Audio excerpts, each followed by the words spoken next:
వాళ్ళందరికీ స్వాగతం అండి. ఇప్పుడు నేను చెప్పబోయే కథ బాలల కథలలో ఒక కథ. మరైతే కథలోకి వెళ్దామా? రాజానగరం అనే ఊళ్ళో రాజయ్య అనే ఒక అతను ఉండేవాడు అనమాట. అతనికి ఎంతో చక్కగా పిల్లల్ని పెంచి పెద్ద చేసి అన్ని రకాలుగా చదివించి మంచి ఉద్యోగాల్లో స్థిరపడిపోయారు పిల్లలిద్దరూ కూడాను. అయితే ఇంకా బాగా పెద్దవాళ్ళు అయిన తర్వాత ఎవరెవరు ఉంటారు? భార్యాభర్తలు మాత్రమే మిగిలి ఉంటారు. అనుకోకుండా రాజయ్య భార్యకి కూడా జబ్బు చేసి ఆమె కూడా కొన్నాళ్ళకి చనిపోయిందనమాట. పిల్లలు వచ్చి తండ్రిని రమ్మన్నారు. నాన్న, ఇక్కడుండి నువ్వేం చేస్తావు? మాతో పాటు నువ్వే ఉండొచ్చు కదా అని అంటే తండ్రి అన్నాడు, పుట్టి పెరిగిన ఊరిది, ఈ ఊరిని వదిలిపెట్టి నేను ఎక్కడికి రాను అంటూ ఉండేవాడు. అలాగే కాలక్షేపం చేసేస్తూ ఉండేవాడు. ఏదో నెలకింత పెన్షన్ డబ్బులు వస్తుండేవి. ఆ డబ్బులతోనే అతను కావాల్సినవి తెచ్చుకుని, ఇంట్లో ఉండడానికి ఇల్లు ఉంది కదా, అతను ఆ డబ్బులతోటి సరిపడా సామాన్లు తెచ్చుకొని వండుకుని తింటూ ఉండేవాడు అనమాట. అలా ఉండగా అతను ఏం చేశాడంటే ఒకసారి ఎక్కడికో బయటికి వెళ్ళాడు. భార్య పోయి 10 సంవత్సరాలు అయింది. అలాగే కాలక్షేపం చేస్తున్నాడు. ఏ తోడు నీడ లేదు అతనికి. ఒక రోజున ఊరి శివారులో ఒక చిన్న బుల్లి కుక్కపిల్ల తోక ఊపుకుంటూ అతని దగ్గరికి వచ్చింది. అది అదిలిస్తే ఆగిపోయింది, కదిలితే కదిలింది, ముందుకి అతను నడుస్తుంటే నడుస్తుంది. నేను నీతో వస్తా, నిన్నే అంటూ చూస్తుంది. అతను అదిలించడం మానేసి మాట్లాడకుండా ఉండిపోయాడు రాజయ్య. అతన్ని వదిలిపోలేదు, అది చూపు కూడా మానలేదు. అలాగా ఇంటి దాకా వచ్చేసింది ఆ చిన్న బుల్లి కుక్క పిల్ల. అయితే ఆ క్షణం నుంచి రాజయ్య ఇల్లు ఎక్కడుందో అదే దాని నివాసం. అదే చక్కగా గుమ్మం దగ్గర కూర్చుని ఆ కుక్క పిల్ల అలా తిరుగుతూ ఉంటే రాజయ్య కూడా మంచి కాలక్షేపం అయిపోతూ ఉండేదన్నమాట. ఇంకా రాజయ్య కొంచెం పెద్దవాడు అవుతున్నాడు. నెలలా వెళ్ళి పెన్షన్ తెచ్చుకుంటున్నాడు. అవసరమైతే బజార్కి వెళ్తున్నాడు. ఎందుకు? మనం పెద్దవాళ్ళు అయ్యేసరికి ఓపికలు తగ్గిపోతాయి, నీరసాలు వచ్చేస్తాయి. కనీసము ఇక్కడ పని అక్కడ పని చేసుకునే పని కూడా ఉండేది కదా, చేయలేకపోతాం. కనీసం బియ్యం కూడా ఉడకబెట్టుకునే సమయం ఓపిక కూడా ఉండదు మరి. అలా అయితే అతనే కాసిన బియ్యం వండుకొని తను కాస్త తిని మిగతా అది పట్టెడు అన్నం తీసుకుని వెళ్ళి కుక్క పెడతాడు. రాజయ్య కన్నైతే ఆ కుక్క పిల్ల కంటికి రెప్పలాగా అన్నమాట. అతను ఎక్కడుంటే అది కూడా అక్కడే ఉంటుంది. అతను వీధిలో ఉంటే వీధిలో ఉంటుంది, లోపల ఉంటే లోపల ఉంటుంది, కూడా తిరుగుతూ ఉంటుంది. అజయ్కి మంచి కాలక్షేపం అయిపోతుందన్నమాట.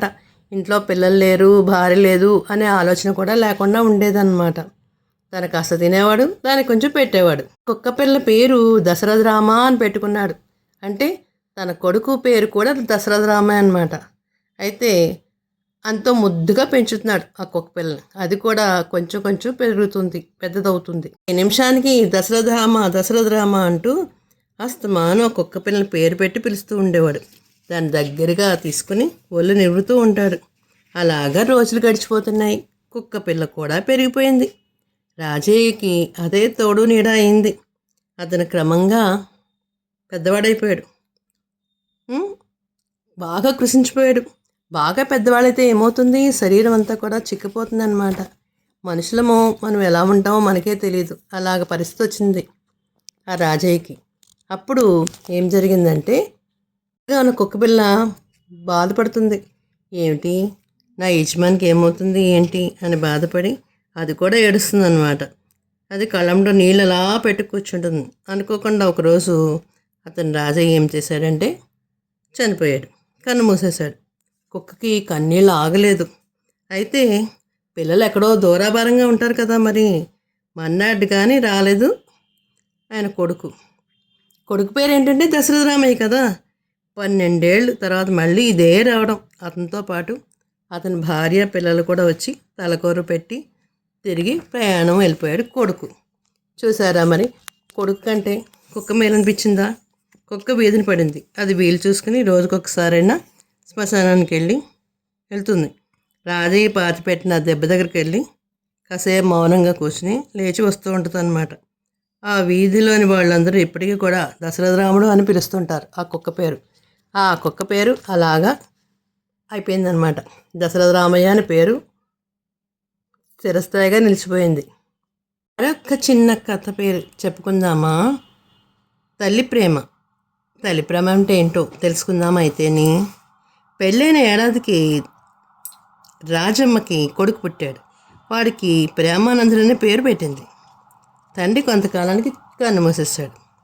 రాజమ్మ కొడుకుని చాలా అల్లారుముద్దుగా పెంచుకుంది. పంచప్రాణాలు వాడిపైనే పెట్టుకుంది. ప్రేమానందుడికి 20 ఏళ్ళు వచ్చుకోకుండా ఒక దుర్ఘటన జరిగింది. ప్రేమానందుడికి 20 ఏళ్ళు వచ్చాయి. 20 ఏళ్ళు వస్తే ఏమవుతుంది? పెద్దవాడు అవుతాడు కదా, మళ్ళీ పెళ్ళికి సిద్ధం అవుతాడు కదా. చాలా అందంగా కూడా ఉన్నాడు అతను. అక్కడికి దూరంగా ఒక కారు అడవిలో ఒక ఒంటరి మేడ ఉంది. అందులో ఒక పిశాచం ఉంది. దానికి ఎన్నో మాయలు తెలుసు. అది తన వికృత రూపం కనిపించకుండా మోహిని రూపంతో సంచరిస్తుంది. ఏంటో ఎంత మోహిని రూపం అంటే అందంగా తయారయ్యి తిరుగుతూ ఉండేదన్నమాట. మనందరూ కూడా చాలా అందంగా ఉంటాడు. నవ మన్మధుడిలా ఉంటాడు. అయితే అక్కడ ఏమైంది? మోహిని పిశాచి అతను చూసి అతన్ని మాయగా భవనంలోకి ఎత్తుకుని వెళ్ళిపోయింది. రాజమ్మ గుండెల్లో రాయపడింది. ఆమె నిద్రాహారం మానేసింది. కొడుకు ఎక్కడికి వెళ్ళిపోయాడో ఏంటో తెలియదు. కొడుకు కోసం పరితపించిపోయింది. ఇల్లు వాకిలి వదిలిపెట్టి ఊరు వాడ కొండ కోన గాలించింది. ఆఖరికి మోహిని పిశాచి గురించి ఎవరో చెప్తారనమాట.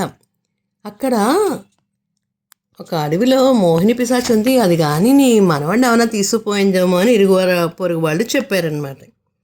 అప్పుడు ఆవిడ కంగారు వచ్చింది. అది ఉంటున్న భవనం దగ్గరికి వెళ్ళింది. తన కొడుకుని పిలిచి విడిచిపెట్టమని పిశాచాన్ని అడిగింది. అది ఒప్పుకోల. నాయనా నందు, ఇంటికి వెళ్ళిపోదాం రారా అని రాజమ్మ కొడుకుని పిలిచింది. అతను తల్లిని మర్చిపోయాడు. చిచి, నువ్వెవరో నాకు తెలీదు, పో పో అంటూ బెదిరించేశాడు. ఇంకా తల్లి ఒకటే ఏడుస్తూ ఏం చేయాలి నేను, ఎలా చేయాలి నేను అని అనుకునేది. మోహిని కూడా చిచి వెళ్ళిపో, ఇంట్లోకి రాకు అని మోహిని ఆమెను గెంటేసింది. రాజమ్మ ఎక్కడికి వెళ్ళలేదు. ఆ భవనం చుట్టూ తిరుగుతూ కొడుకు దూరం నుంచో చూసుకుంటూ అడవిలోనే ఉండిపోయింది. ఇంటికి వెళ్తే ఇంకా వీడు మనకి దొరకతక్కడు, ఎలాగైనా సరే ఏం చేయాలో, ఏం మంత్రం చేయాలో తంత్రం చేయాలో నాకేం అర్థం కావట్లేదు అని అనుకుని ఆ ఇంటి చుట్టూరా 10 సార్లు తిరుగుతూ అలా దూరం నుంచే కొడుకుని చూసుకుంటూ కాలక్షేపం చేసేస్తుందన్నమాట ఈ రాజమ్మ. మోహిని పిశాచము అతను 20 సంవత్సరాల పాటు తన దగ్గరే ఉంచేసుకుంది. అయితే అతనికి ఇప్పుడు 40 ఏళ్ళు వచ్చేసాయి. అతను ఎలా ఉన్నాడంటే నిండు 100 ఏళ్ళు నిండిపోయిన వాళ్ళ ఉన్నాడు. శరీరము తగ్గిపోయింది. పంచేంద్రియాలు అంటే కళ్ళు చూపు కనిపించకుండా పోయాయి. మోహిని అతడితో విసిగిపోయింది. ఇక నేను భరించలేను, ఎక్కడికన్నా వెళ్ళిపోయి చావు అని అతని మెడపెట్టి బయటికి గెంటేసింది. ప్రేమానందుడికి అప్పుడు గుర్తొచ్చిన తల్లి. అమ్మా అని గట్టిగా అరిచాడు. రాజమ్మ పరుగుపరున వచ్చింది అక్కడికి.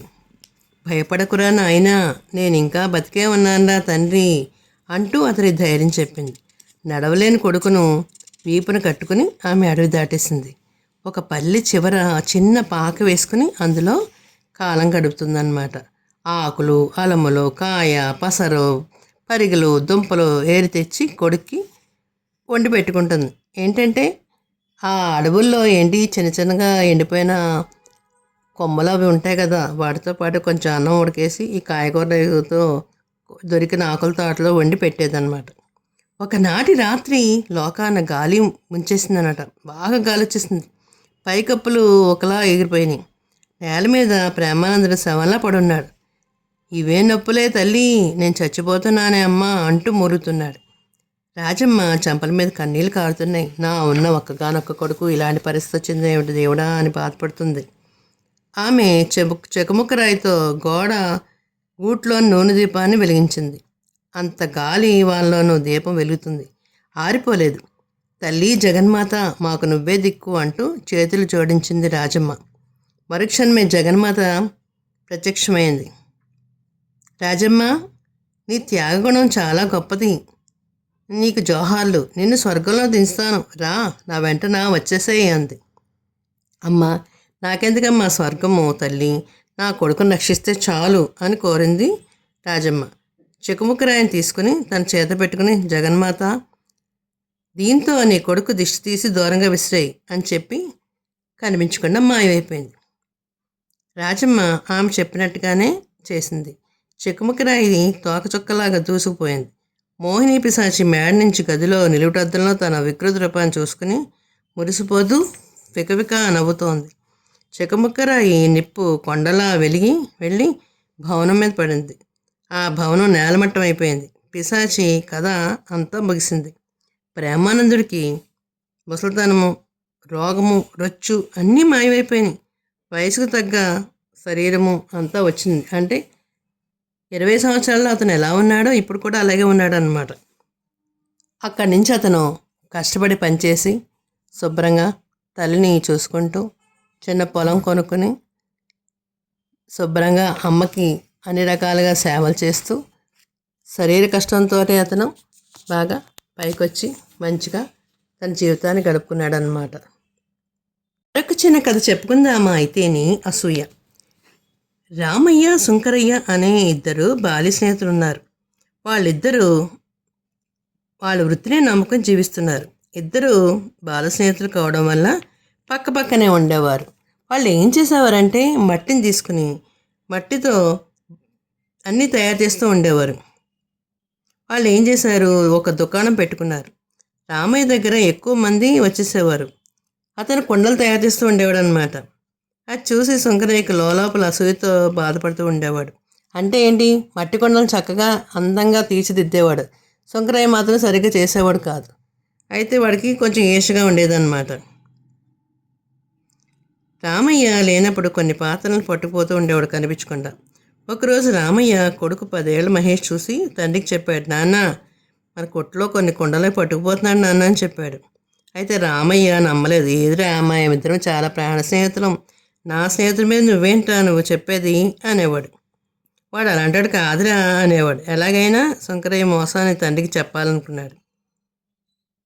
మహేష్ విషయాన్ని టీచర్కి చెప్పి సలహా తీసుకుని సమయం కోసం వేస్తున్నాడు. వాడు ఏం చేశాడంటే స్కూల్కి వెళ్ళి టీచర్తో చెప్పాడు, మేడం ఇలా జరుగుతుంది, మా నాన్న నేను చెప్తే వింటలేదు అని అన్నాడు. ఒకరోజు చలివేంద్రం కోసం ఒక సేవా సంస్థ వాళ్ళు ఎక్కువ సంఖ్యలో మంచి నీటి కుండలు కావాలని రామయ్య దగ్గరికి వచ్చారు. వారం రోజుల పాటు పగలు రాత్రి తేడా లేకుండా రామయ్య కుండలు తయారు చేసేసాడు. మరుసటి రోజు సేవా సంస్థకి కబురు పెట్టాడు, అయ్యా మా దగ్గర కుండలు తయారైపోయినాయి, మీరు వచ్చి పట్టుకెళ్తే మీరు ఎక్కడెక్కడైతే మంచినీళ్ళు పెడదామనుకున్నారో వాటన్నిటికీ నేను తయారు చేసి చేస్తున్నానని చెప్పాడు. కానీ రామయ్య దుకాణంలో ఒక్క మంచినీటి కుండ కూడా లేదు. రామయ్య ఏం చేయాలో అర్థం కాలేదు. అదేంటి రాత్రి చేసిన కుండలన్నీ ఏమైపోయినాయి అనుకున్నాడు. అదే సమయంలో శంకరయ్య వచ్చి, మీకు ఎన్ని కుండలు కావాలి, నా దగ్గర చాలా కుండలు ఉన్నాయి, సిద్ధంగా ఉన్నాయి అంటూ తన దగ్గర కుండలన్నీ ఆ సేవా సంస్థ వారికి ఇచ్చాడు. ఎలాగైనా శంకరయ్య బుద్ధిని నలుగురికి తెలియచేయాలని సమయం కోసం వేచి ఉన్న మహేష్ గ్రామ పెద్ద దగ్గరికి వెళ్ళాడు. మహేష్ గ్రామ పెద్ద దగ్గరికి వెళ్ళి తన జేబులో ఉన్న ఒక గుర్తును గ్రామ పెద్దకిచ్చి చెవిలో చెప్పాడు. తర్వాత గ్రామ పెద్ద వచ్చి కొండలన్నీ పరిశీలనగా చూస్తే అన్నిటి మీద కూడా మహేష్ చెప్పినట్టే ఉన్నాయి. అంటే ఒక ముద్ర ఉందన్నమాట. ఈ కొండలన్నీ రామయ్య చేసింది, శంకరయ్య చేసింది కాదు అని తీర్పిచ్చేశాడు. అంటే ఒక ముద్ర వేసాడనమాట. చూడు శంకరయ్య, మహేష్ చిన్నపిల్లవాడైనా నీ బుద్ధిని బయట పెట్టడానికి చక్కగా ఆలోచించాడు. ఎంతో తెలివితేటలతో చెప్పాడు. నువ్వు కొండలు దొంగతనం చేస్తున్న విషయము మహేష్ వాళ్ళ నాన్నకి చెప్పినా కూడా నీ మీద స్నేహపూర్వంతో వాళ్ళ నాన్న ఎప్పుడు కూడా నమ్మలేదు. అందుకే మహేష్ వాళ్ళ టీచర్ని సలహా అడిగి ఎలా చేస్తా బాగుంటుందో చెప్పి ప్రతి కొండకి బయటకు కనపడకుండా లోపల ఒక రకమైన ముద్ర వేశాడు. రామయ్య అనే పేరు గల ముద్ర వేశాడు. దాంతో నువ్వు అడ్డంగా దొరికిపోయావు అన్నాడు గ్రామ పెద్ద. ఆ మాటలకి శంకరయ్య పశ్చాత్తాపంతో రామయ్య దగ్గరికి వెళ్ళి, ఇకపై ఎలాంటి తప్పు చేయను, మన్నించు, క్షమించు అని అడిగాడు. మహేష్ తెలివితేటలకి సమయస్ఫూర్తిని అందరూ కూడా మెచ్చుకున్నారు. చిన్న కుర్రోడు ఎంత తెలివిగా చేశాడు, తండ్రికి జరుగుతున్న మోసాన్ని ఎలా పెట్టాడో చూసారా మరి. అయితే పిల్లలు ఇప్పుడు చదువుకోవడం వల్ల చాలా తెలివిగానే ఉంటున్నారు. ఏ సమస్యను ఎలా పరిష్కారం చేయాలనేది ఒక టీచర్ ద్వారా తెలుసుకుని మహేష్ ఇంత చక్కగా చేయడం వల్ల అవతల వాడికి కూడా బుద్ధి వచ్చింది. తన తోటి ప్రాణ స్నేహితుడైన రామయ్యను మోసం చేయాలనుకున్నవాడు వాడే మోసపోయి మొత్తానికి తన తప్పు తెలుసుకున్నాడు, ఇలాంటి పనులు చేయకూడదనే విషయం కూడా తెలుసుకున్నాడు అనమాట. చూసారా మరి, నేను 3 కథలు చెప్పాను. తెలుగువారి దీపకాంత్కి లైక్ చేసి, షేర్ చేసి, సబ్స్క్రైబ్ చేసి, కామెంట్ రూపంలో పెట్టండి మరి.